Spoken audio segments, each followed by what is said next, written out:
Okay, this is lesson 2. We're going to start talking about the guard, which is kind of a natural segue off of talking about power base. In classical Wing Chun, the guard is held very center. We're going to use a different guard, a boxing guard, and I'll explain why. But let's talk about kind of Wing Chun structure to begin with, so this makes more sense. From basic Wing Chun structure, the idea is that you have what I would call the mother line first. The mother line is like a central axis that goes through the top of his head, comes up between the legs and into the ground. It's like a pole right down the middle. You can imagine what we talked about in the last lesson, pivoting around that central axis. That's the mother line down the center. Now, if you imagine a piece of glass that goes from his mother line to my mother line and connects us, that's the center line, right? That's where we interact, the center line. Now, that center line is not frozen, exactly cutting me in half 50-50. It can pivot. And in traditional Wing Chun, the way we do this, we call it a central line. And it's when we cross our arms in the center. If I turn my arms over this way, that limit to where I can still cross my arms comfortably is the limit of where that center line can pivot practically, right? So I can go to here, I can go to here. And all our interactions we try to have lined up on that line. So if I'm facing Dave, that means this can be on the center line, it's lined up this way, and I could also be over here, right? And this is still on the center line because I can still line up comfortably. If I was standing this way, this is not good facing because now my center line is off, and Dave's going to have a distinct advantage over me because I can't use this rear hand very well. And this is going to come in later when we talk about blindside strategy.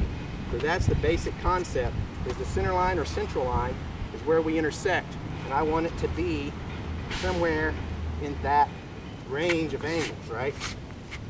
So the center line then cuts him in half, so he has a left side and a right side. So if he puts a guard up, now suddenly he's cut in half, and now he's got an outside and an inside. Outside is that half that is on the outside of the lead arm, right?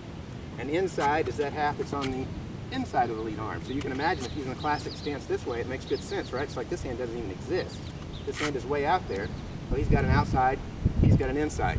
Two zones to defend. And with this kind of guard, he knows if he has to close off this zone, he's going to do one thing. If he has to close off this zone, he's going to do something else or use his rear hand, right? And it's the same way down low. There's another line that comes horizontal that's at essentially elbow level. So it can kind of flow. My arms are high, then it's here. My arms are low, then it's here. But that horizontal line then dictates that if something is below the level of his elbow, he's going to do something different to block, right? It just makes sense. So you end up with 4 zones that's cut in half by the center line and the horizontal line. Okay? That 4-zone grid is basic to classical Wing Chun. So the classical Wing Chun approach is to keep a guard that's right on the center line, right? It's the Man Wu guard. This is Man Sao, asking hand, and this is Wu Sao, protecting hand. So central to Wing Chun idea is to protect the center. So you put your hands right on the center line to protect the center, and that's the main guard you see used in classical Wing Chun. Okay? The problem here is that this is rather extended and leaves openings on either side. So a good boxer, and I learned this the hard way, a good boxer can be here and he can probe and get your attention focused right on the center, right? And then when he thinks you're on the center, boom, he's got you. And there's no way in hell you can move that arm fast enough to block when somebody's moving around and you've got your hand on the center and they're good at going BAM! And I got knocked on my ass several times because I was trying to use this extended centerline guard. It just does not work well against somebody that can throw fast, angular punches. Now, when it comes time to talk about defending the center, I've always said you don't have to occupy the center to defend the center, right? You have 2 kinds of guards. You have a closed guard on the center, you have an open guard. The idea with a closed guard is that you're on the center, so obviously I can't hit him with anything on the center. He's already got it occupied. I have to go around, and then he's prepared to close off those classic gates, right? This way, this way, this way, this way. So by occupying the center, he's protecting the center, and he's forcing something to go around. Okay? Now the other option is, if he's got a wide guard, like a boxer, now he's not occupied center. He's is left opening in the middle. And you see this in classic in traditional Thai boxing, right? They have a stance back here, and they keep the hands wide, right? And they bounce around, and they're hoping for that guy to punch right down the middle, because their strategy is not to block outward, but block inward. So they keep an opening in the middle, and when the guy punches, they're going to come down on top of it, boom, boom, and do their thing. So I either occupy center, expecting the guy to go around, or I leave the center wide open, expecting him to come up the middle. Well, the Western boxing guard is kind of halfway in the middle. It's more here. So I leave.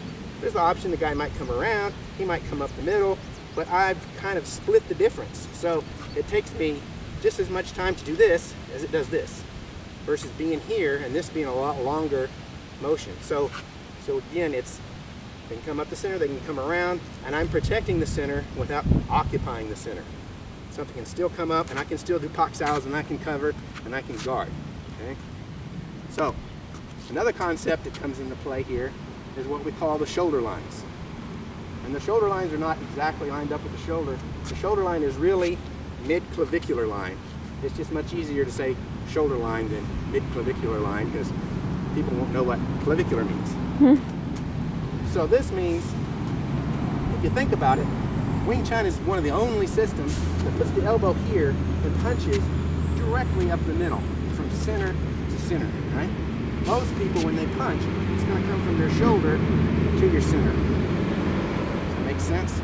So when we set up our guard, our hands are on that shoulder line. It comes up right here. Shoulder line. So I'm lined up this way.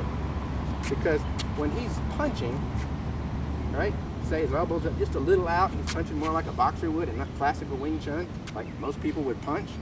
Now he's made a line that's coming across like this. See that? So it's not a direct line inward, it's an angle coming from his shoulder to my center.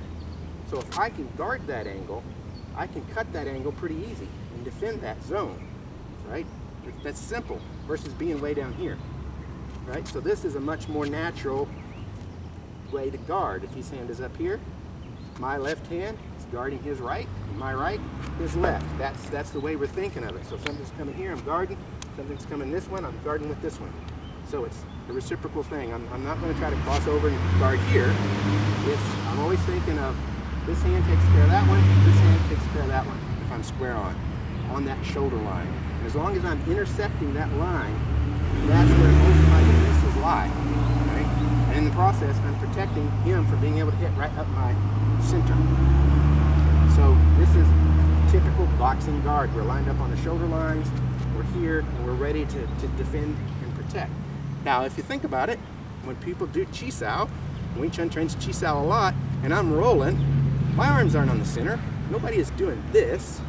When you're rolling, that arm is lined up on the shoulder line. This arm is lined up on this shoulder line. So what you're training in Wing Chun when you do Chi Sao is to essentially control those two lines where we interact, right? We're neither one right dead center, right? We're on these shoulder lines. So it just makes sense. If Chi Sao is building your skills, when I step back from Chi Sao, I keep that same alignment rather than doing this. So that's the logic behind what we're doing. Now the other use of the mother line or the center line, when striking, is the concept that all the major organs lie in a line that will bisect to hit his center.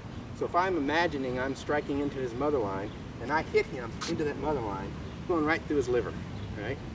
Boom, right into the solar plexus. If I'm on this side, boom, right through the spleen. As opposed to doing this kind of thing, which won't have as much effect as if I'm hitting, boom, straight into his center. It's the same way if I'm hitting his head and I do a classic hook, boom, he's got that chance to roll with that, right? If I'm hitting directly into his center, right, I'm hitting him that way, he can't roll with that near as much, and he takes a lot more of the impact.